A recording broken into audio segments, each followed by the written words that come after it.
Welcome back to Beyond the Uniform. I'm Justin Nassiri, and my goal is to help members of the military community thrive in their post-service career and life. Today's episode number 431, Rocket Fuel, a book review. For those of you new to Beyond the Uniform, normally every single Monday, we release an episode with an interview of a military veteran, who they are, what they do, how they got there, and advice for others seeking to do the same. In the past 430 plus interviews, we've interviewed everyone from the former CEO of Pepsi, the chairman of the Joint Chiefs of Staff, ESPN photographers, NFL players, you name it. Our goal is really just to spotlight the incredible variety of jobs available to our military community and give you some tactical tips on how to get there. You're reaching us at a Thursday episode, which is much more of an informal sit down of just me riffing on whatever is top of mind. And today I wanted to share with you a book that a friend had recommended on the show. It is called Rocket Fuel, the one essential combination that will get you more of what you want from your business. It is written by Gino Wickman, who wrote another great book called Traction, as well as Mark C. Winters.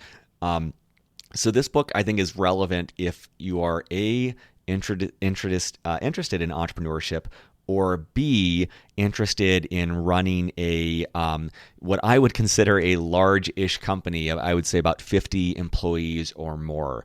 My personal thought is that this book is not that relevant if you are not in a senior position at a company, or if you are at a company with less than 50 employees, which I am. And that's one of the reasons why I stopped reading this book about halfway through, but I'm putting it on my bookshelf to revisit when my company does get to that stage. So I'll give you the quick rundown on this because it is a very powerful concept. And, my company, Executive Presence, we focus on interviewing CEOs of high growth companies and helping them manage their personal LinkedIn profiles to help them with selling and fundraising and recruiting and all these things. And oftentimes, not always the case, but oftentimes when I'm interviewing them, they will talk about a concept that is used in this book. So it is a really powerful idea that's actually put to use in many companies that you know about. But the thought is that the framework that Gino and Mark put together is that when you have someone who runs a company, very often, especially if they're the person who started the company, they are what they call a visionary. This is the person who has great ideas. Maybe sometimes they have lots of ideas. They're always coming up with ideas. And that is a tremendous asset to any company. And it can also be a tremendous liability. Because what you can see is, especially when someone starts a company and then it rapidly grows, that strength can start to be a hindrance. They might be constantly chasing the new shiny object. They may be constantly producing new ideas that might actually not be any good. And their team suffers from a sense of whiplash as they're constantly jerked in one direction or another. By contrast, there is a type of person that they label as the integrator. And the phrase that I've heard that works for me is that the person who's able to make all of the trains run on time. It is a very different skill set, and it is a very vital skill set because this person is the one who is managing, who is running operations, who is prioritizing, who is setting goals and direction, and maybe view them as the day-to-day person where the visionary might be thinking bigger picture or longer term.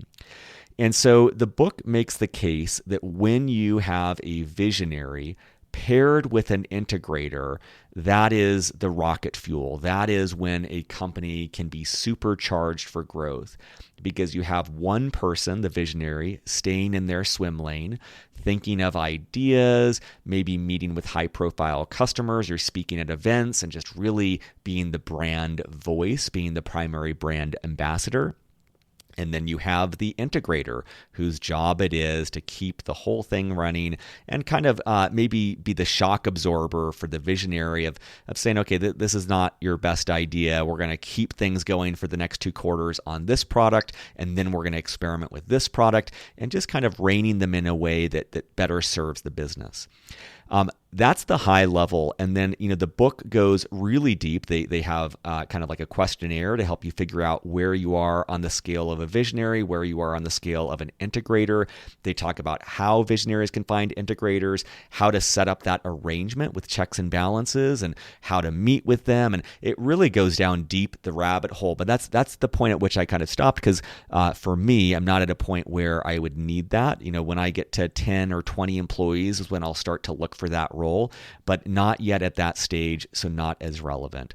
I hope that helps. This is, of the book reviews I've done this year, this one is probably the most niche, but I still thought it was worth sharing because you may be at an organization where you might want to steer your founder or your CEO to read this. You might see and be experiencing some of that whiplash. And if they're open to it, this framework can be very, very valuable. Or many of you may be starting your companies or running a company. You might be an integrator and realize that you just need to find your visionary. So wanted to put that out there. I'll link to it in the show notes. And I'll be back on Monday with our traditional format of an interview with a military veteran about their civilian career. Take care.